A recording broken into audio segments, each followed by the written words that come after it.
আমরা দাঁড়িয়ে আছি চাঁদপুর বাজারে।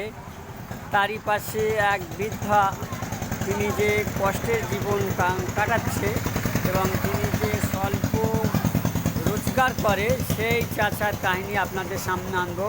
চলুন যাই সেই চাচার কাছে, তার জীবন কাহিনী, কষ্টের কাহিনী একটু শুনে নেব। সেই চাচা আসছে মসজিদ থেকে বার হচ্ছে, সেই দৃশ্য। চাচার বর্তমানে কোমরের সমস্যা আছে, বেল্ট লাগানো আছে। চাচা যান, কেমন আছেন? ভালো আছেন তো? ভালো আছি। ভালো আছেন? আপনার সঙ্গে একটু হ্যান্ডসাপ করি, মোসাফা করি। হ্যাঁ চাচা যান, আপনার শরীর কেমন আছে এখন? শরীর ভালো না। ভালো না? আপনি তো দেখলাম কোমরের কি সমস্যা? হ্যাঁ, বেল পরা আছে। কোমরে বেল্ট পরানো আছে। খুব ব্যথা যন্ত্রণা হচ্ছে নাকি? একটু ব্যথা আছে, বিশাল ব্যথা। বিশাল ব্যথা। সেই চাচা, চাচা আপনি কী করেন? এই ঝিরি ভাজা বাকি। ঝুড়ি ভাজা বিক্রি করেন? কই ঝুড়ি ভাজাগুলো একটু দেখি, ওই তো। একটু দেখান, দেখান ঝুড়ি ভাজাগুলো। চাচা এই ঝুড়ি ভাজা বিক্রি করে দেখতে পাচ্ছি। এগুলো খুব কি অল্প হাতে করে নিয়ে ঘোরে। আচ্ছা চাচা, আপনি এই ঝুড়ি ভাজা কোথা থেকে নিয়ে আসেন? সে বসিরহাট। বসিরহাট থেকে ঝুড়ি ভাজা এনে চাঁদপুর বাজার লাউহাটিতে বিক্রি করেন? বসিরহাটে কখন যান? সকালে। সকালে যান, আর সারাদিন ঘুরে ঘুরে এগুলো বিক্রি। কত টাকার মাল এনেছেন আজকে রে? 400 টাকা। 400 টাকা। এই 450 টাকার মাল এনে টোটাল বিক্রি হবে কত? 600 হবে। 500-600 হবে। সারাদিন ঘুরে 150 টাকা লাভ হবে আপনার। বসিরহাট থেকে মাল এনে রাজারহাটে লাউহাটিতে বিক্রি করেন, ট্রেনে করে যান। আপনি থাকেন কোথায়? বাড়ি বাড়ি বলতে কোথায় বাড়ি আপনার? হাড়োয়া। হাড়োয়া থানার কোথায়? হাড়োয়া থানা, বাড়ি রানী গেছি। হাড়োয়া থানার রানীগাছিতে বাড়ি আপনার। চাচা কি আপনার কোমরে কি বেল লাগানো আছে? হ্যাঁ হ্যাঁ। মানে সঠিকভাবে হাঁটতেও পারেন না? না। প্রিয় দর্শক, একটি মানবিক মুখ আমরা দেখতে পাচ্ছি। বর্তমান সময়ে 500 টাকার মাল কিনে এই চাচাজি 150 টাকা লাভে সারাটা দিন ঘুরে ঘুরে চলে। আপনার সন্তান আছে, ছেলে আছে? ছেলে আছে। ছেলে কি করে? ওই মাছ ধরা কাজ করে। হ্যাঁ, মাছ ধরা কাজ করে। মাছ ধরা কাজ করে। মানে আপনার ছেলে মানে কি মাছ ধরা করে কি সংসার চালায়? তার সংসার কি নিজে চালায়, না আপনি তার সংসারে থাকেন? আমি তার সংসারে থাকি। আর আপনি এই স্বল্প রোজগারে কিছু আয় করেন। প্রিয় দর্শক, এই চাচাকে দেখছি, মাত্র 150 টাকা আয়ে সারাটা দিন ঘুরে ঘুরে চলে। ইনি একদম সরল সোজা মানুষ। চাচা আপনার বয়স কত হলো?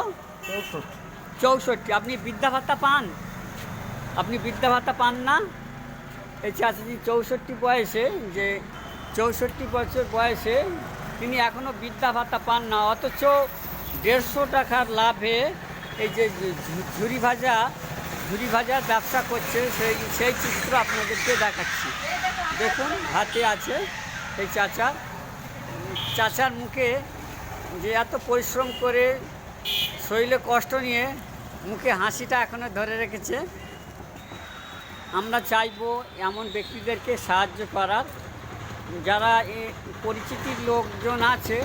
আশা করব এই মানুষটাকে যদি একটু ছোট দোকান যদি লোকের বাড়ির কাছে করা যেতে পারে, আপনারা বিষয়টা একটু ভাববেন, যাতে করে এই বৃদ্ধ বয়সে 64 বছর বয়সে এই ঝুড়ি ভাজা বিক্রি তার জীবন, এই কষ্টের জীবন থেকে যাতে একটু মুক্তি পায়। আশা করব আপনারা এই ভিডিওটাকে বেশি বেশি করে শেয়ার করবেন এবং আপনারা মন্তব্য করবেন। এই চাচার জন্যে দোয়া রাখবেন, তিনি যেন সুস্থ থাকে এবং এই ক্ষুদ্র ব্যবসা করে যে তার জীবন পরিচালনা করছে। চাচা আর একটিবারে আপনার এই ঝুড়ি ভাজাগুলো একটু যদি দেখান। ঝুড়ি ভাজাগুলো একটু উঁচু করেন দেখান। এগুলো কত করে বিক্রি করেন? 10 টাকা কি বান্ডিল? একটা 10 টাকা। চাচা এই বসিরহাট থেকে ট্রেনে করে এসে হেঁটে হেঁটে এই লাউহাটি চত্বর চাঁদপুর বাজারে আপনি কোথায় কোথায় বিক্রি করেন? লাউহাটি আর এই চাঁদপুর বাজার ঘুরে ঘুরে বিক্রি করেন। এতে সারাদিন এই চাচার 150 টাকা মাত্র লাভ হয়। 500 টাকার মাল কিনে 600 650 টাকা মতো বিক্রি হয়। আমরা আশা করব এই চাচারকে দোয়া করার এবং মানবিক সাহায্য যাতে করা যায় সেই ব্যাপারে চেষ্টা করবেন। চাচাজি কিন্তু এখনও বৃদ্ধা ভাতা পায়নি, এটা বড় আফসোস। সেই লোকাল যারা সদস্য আছে তাদের কাছে আমরা অনুরোধ করব, এবং পঞ্চায়েত প্রধান, সেই আপনাদের কোন পঞ্চায়েত? হাড়োয়া থানা পঞ্চায়েত। হাড়োয়া পঞ্চায়েত, সেখানে গিয়েছিলেন আপনি? হ্যাঁ গিয়েছিল, এখন বেকার ভাতা এখন কাগজপত্র জমা দেওয়া আছে। জমা দেওয়া আছে 64 বছর, আপনি এখনো পাননি। তা খোঁজ খবর নিয়েছিলেন? হ্যাঁ দেবে, একটু পরেই দেবে, ওই ভোটের মধ্যে। ভোট হয়ে গেলে আপনার ভোটটা নেওয়ার পরে বললো যে দেবে, একটু খোঁজ খবর রাখবেন। আর চাচার জন্য সকলাই দোয়া করবেন। আপাতত সকলকে ধন্যবাদ জানিয়ে, এই চাচাজিকে ধন্যবাদ জানিয়ে সকলাই ভালো থাকবেন, সুস্থ থাকবেন এবং সাবধানে সচেতন থাকবেন। আপাতত মানবিক ভিডিওটি আপনারা শেয়ার করবেন। সকলকে ধন্যবাদ, ভালো থাকবেন।